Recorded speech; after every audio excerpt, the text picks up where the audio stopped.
All right, what's up, people? So it's been about 2 weeks since I've been in the water. I've been sick, man. I've had some type of respiratory stuff, and man, it knocked me out. It wasn't bad, it just kept lingering, and my sinuses were kind of fucked up. It's probably a good thing because I was having like equalization issues for like a week up to that point, and so I was probably sick then and didn't even know it. But it's probably a good thing because it gave me some time to heal up. I had a couple of nosebleeds, but you know, today is the day, right?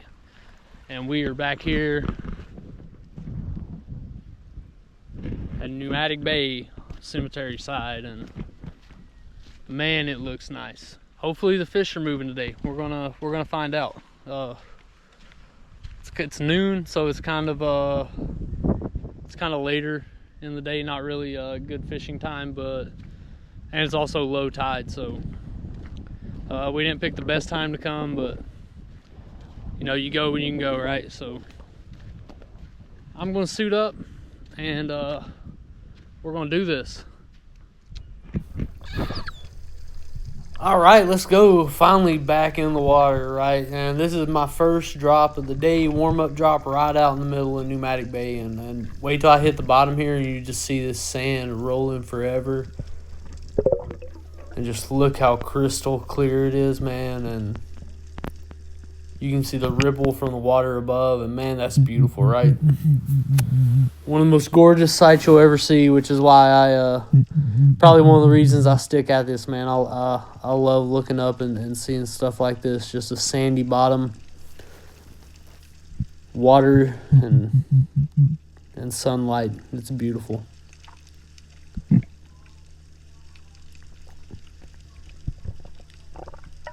So I just take a minute, you know, warm up, get my lungs nice and comfortable, and then I give a little push off the sand here and start to head up.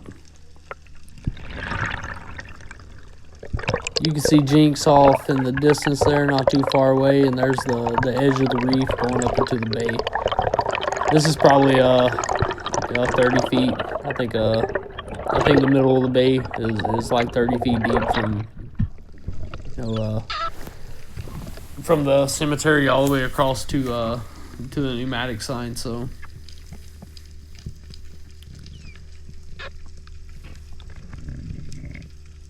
all right, this is I think like 3 or 4 drops later. We're constantly moving on these dives, right?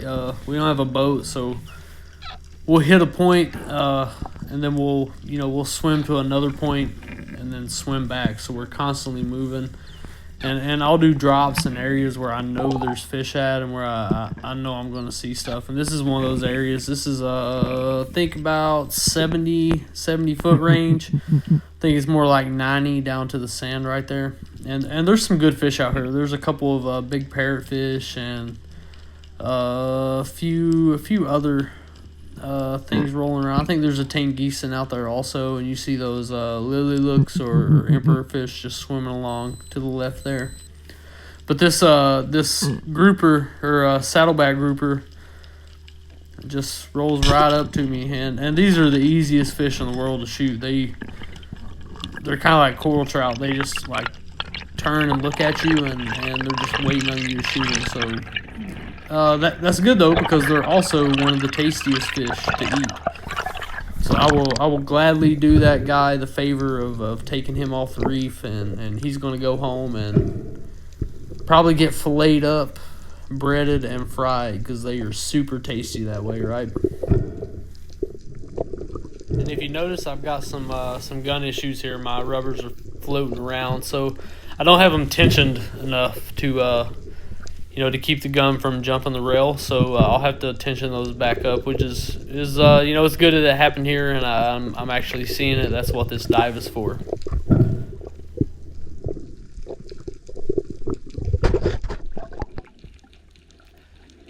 All right, so here Jeremiah's got some footage of me actually taking a drop, and if you notice, I got my head up, I got my arms not really in. I'm kicking, and I don't look really like aerodynamic, right?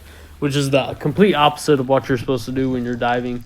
The only reason I'm doing that today is because the current is actually kind of ripping out there right now. So I'm trying to hit my spots, and to really hit my spot, that's the only way to get down there. I'm going to get drug off somewhere where I'm not even trying to go.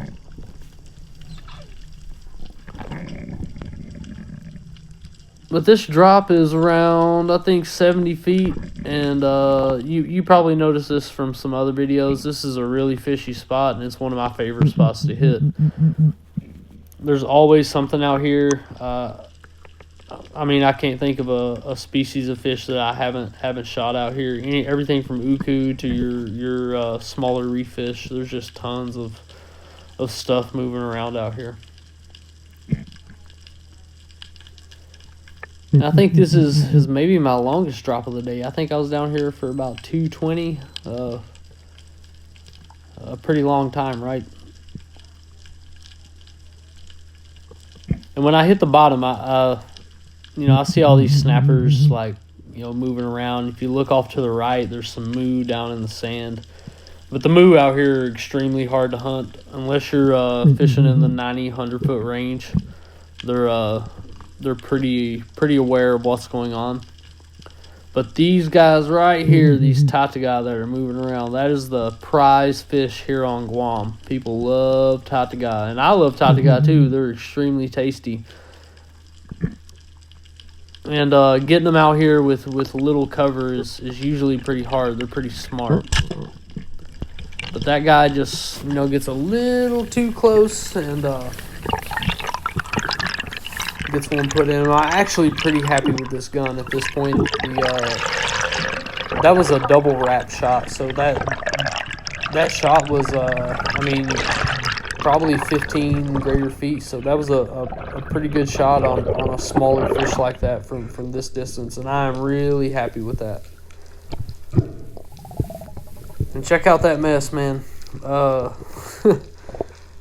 gotta tension those rubbers a little bit more. So back to the drawing board with this gun when I get back.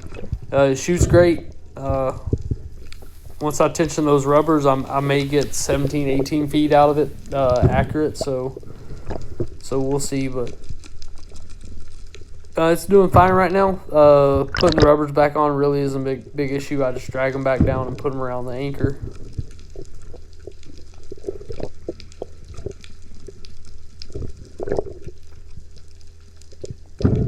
We'll reel this baby up.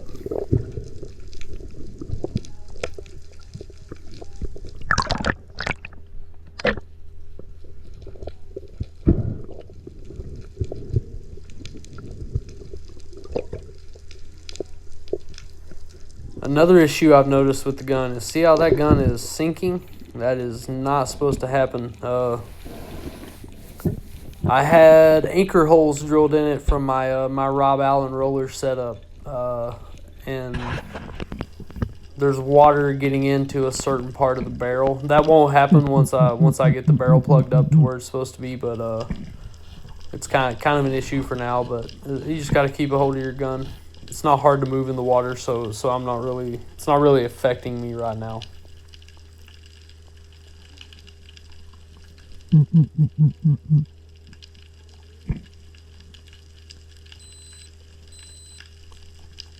I think this is one of my my crazy shots I took at a tataga or a unicorn fish. They're everywhere down here. There's all kinds of stuff moving around down here. All those moo.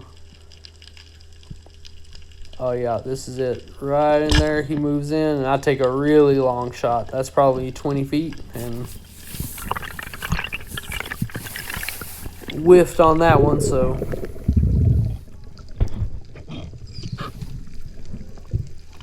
And I think this is where my GoPro died for the day. Yep, this is it.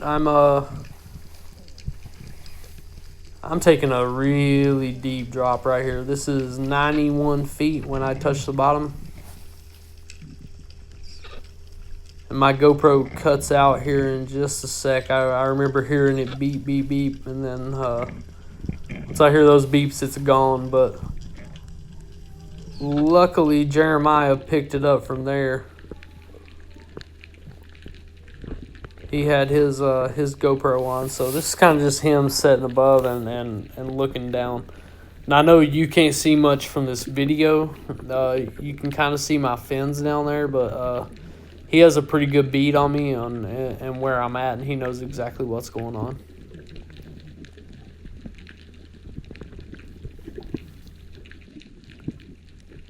I'm actually pretty proud of this dive. This is a 2+ minute dive at around 91 feet, which is not bad after being out of the water for 2 weeks and having the respiratory illness that I had. So I'm actually pretty pleased with this.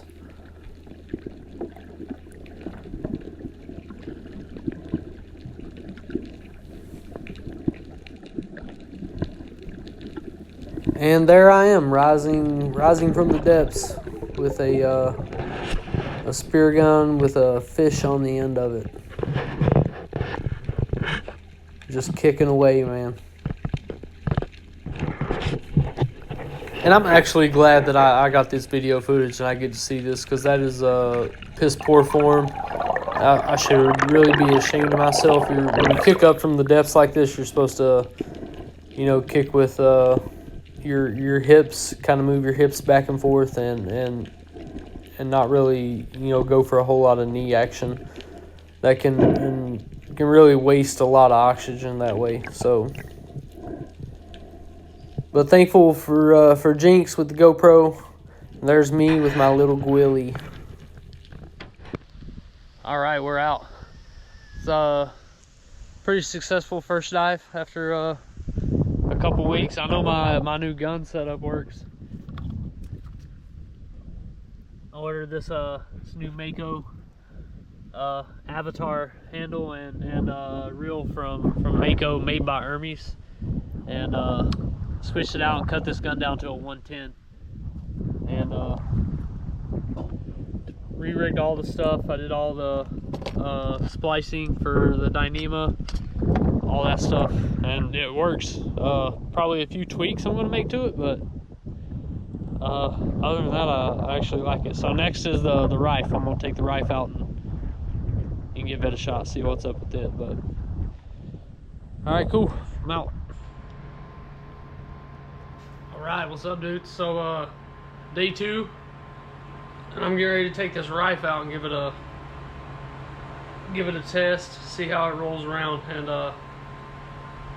hopefully it's good to go. I did a lot of work to this thing, and I traded one of my other guns for this because I really wanted a nice Euro wooden gun, and this Rife Euro 110 just happened to be available. So I got it, sanded it down, put a reel on it. I had a Rife trigger left over from my competitor that I broke, and but it's the competitor trigger and the Euro trigger are two different. So I had to take my competitor trigger and I had to grind it down just a bit. So the trigger isn't, shaped like a trigger. It's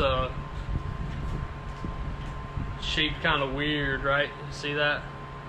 But I've tested it. It works.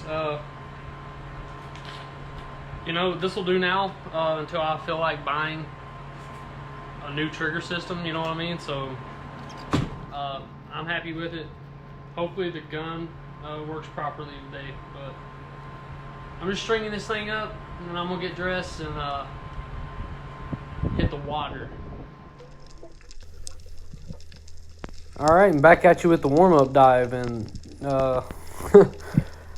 you can see out here, this is a really bad part of the reef. It's just sand and dead coral laying everywhere. I'm not sure why this particular part of the reef is so dead, because all the reef surrounding here, except for this small pocket, is absolutely beautiful and just like teeming with fish. But this place is just gone, right? But every now and then you catch a jack moving up out of the channel right here, and a good place. But that's not a jack right there, is it? Nope. I was giving grunts, and that guy That guy came in. I was like, holy shit, not you, dude. And this is probably the only actual shot at a fish that I had the whole dive, which is a moo that moved in. It was pretty dead out here today. I expected it to be this channel is a morning time fishing place. If you're gonna fish Malesso Channel, go in the morning, because any other time it's just dead. And there are moo out here and tons of fish that live right outside the channel, but the only time they really move up in is in the morning. But these moo, the smaller ones, are sticking around here. These are around 2-3 pound guys, which are still good eating. So I'm going to see what I can work out. And I've dusted up, but I've dusted up to where I can barely see. And by the time I poke through, that guy's bam, gone. So I give it a check around, and then I just head to the surface. This is me going down into the channel, and you can see that school of Willie just kind of hopping around down there. And they know what's up. They're not stupid. Me and the homies down here been popping Willie out of that school for years now, so they're not going to get anywhere near you if it's this clear. And there is nothing else, man. Just dead.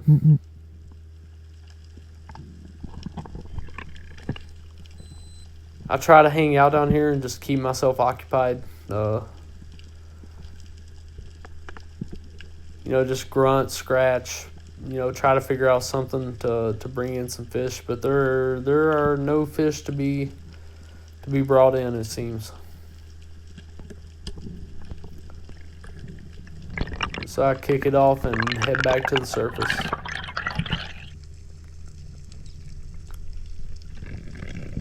This is a couple of drops later. This school of Willie is still hopping around out there. You can see him right there moving in and out. And I remember this school. One of the first spearfishing videos I ever shot was in this channel, and they got right up to me. They were so close that I could shoot like 3 of them in one shot. It was just. It's amazing the difference between now and then, and just how much pressure you put on these fish. So to get them, you got to be in murky water. And there's a missed shot on, I believe that was another moo that was hanging out, but he was kind of far off, and I don't think this gun has that distance. All right, you guys know what I'm doing right now. I'm back out here at the Sweet Lips Rock, and looks like nobody's home, which makes sense because nobody's been home anywhere here today. So I give it the good old college effort or college try, and I drop down here and peek back in the holes. And I see one of them back there, but he's gone as soon as I look in, and I move back and forth here, but it's to no avail. And after this, I just I call it quits, man. I hop up out of the water. It's getting late, and I swim back in before it gets dark.